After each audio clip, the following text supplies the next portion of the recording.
जय माता दी। आज नवरात्रि का दूसरा दिन है और आप सभी को नवरात्रि की हार्दिक शुभकामनाएं। आज माँ का दूसरा दिन है, माँ ब्रह्मचारिणी। आज मैं माँ ब्रह्मचारिणी की कथा आपको बताती हूँ। सृष्टि निर्मात्री है ब्रह्मचारिणी। आदि भवानी माँ जगदम्बा का दूसरा स्वरूप ब्रह्मचारिणी देवी का है। ब्रह्मांड को जन्म देने के कारण ही देवी के दूसरे स्वरूप का नाम ब्रह्मचारिणी पड़ा। देवी की यही आज्ञा शक्ति है। ब्रह्मा जी की शक्ति उसी में निहित है और शक्ति की शक्ति भी ब्रह्मा है और ब्रह्मा जी की ही एक ही शक्ति है। सृष्टि की उत्पत्ति के समय ब्रह्मा जी ने मानस पुत्रों को जीवन दिया। मानस पुत्रों कालातीत होते रहे, किसी से भी सृष्टि का विस्तार नहीं हो सका। ब्रह्मा जी को इसका बड़ा अचंभा हुआ।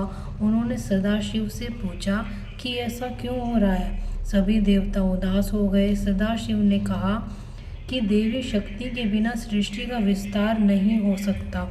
देवी माँ भवानी की शरण देवता सभी माँ भवानी की शरण में गए। तब देवी ने सृष्टि का विस्तार किया। उसी के बाद से ही नारी शक्ति को माँ की सभी देवता माँ भवानी की शरण में गए। तब देवी ने सृष्टि का विस्तार किया। उसी के बाद से ही नारी शक्ति को माँ का स्थान मिला और गर्भ धारण करके शिशु जन्म की नींव पड़ी। शिशु में देवी की 9 शक्तियाँ होती हैं, 16 संस्कार और माता पिता के 42 गुण।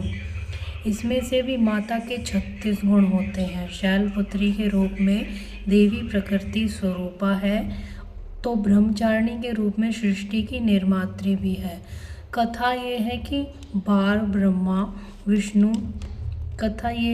एक बार ब्रह्मा विष्णु और महेश तीनों को अहम हो गया। तीनों ही अपने को सर्वश्रेष्ठ कहने लगे। तभी एक ज्योति का प्रादुर्भाव होता है। आकाशवाणी होती है कि सर्वश्रेष्ठ कोई नहीं है, मैं हूँ। मैं ही जगत को संचालित करता हूँ और जगत मुझसे संचालित होता है। यह ब्रह्मा का निराकार रूप अर्थात रुद्र है और इसकी शक्ति भी निराकार है।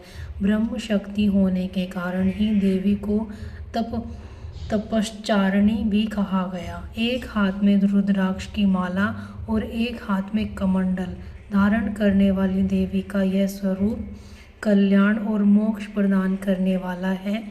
देवी के इस स्वरूप की आराधना का मंत्र है, या देवी सर्वभूतेषु सृष्टि रूपेण संस्थिता नमस्तस्यै नमस्तस्यै नमस्तस्यै नमो नमः।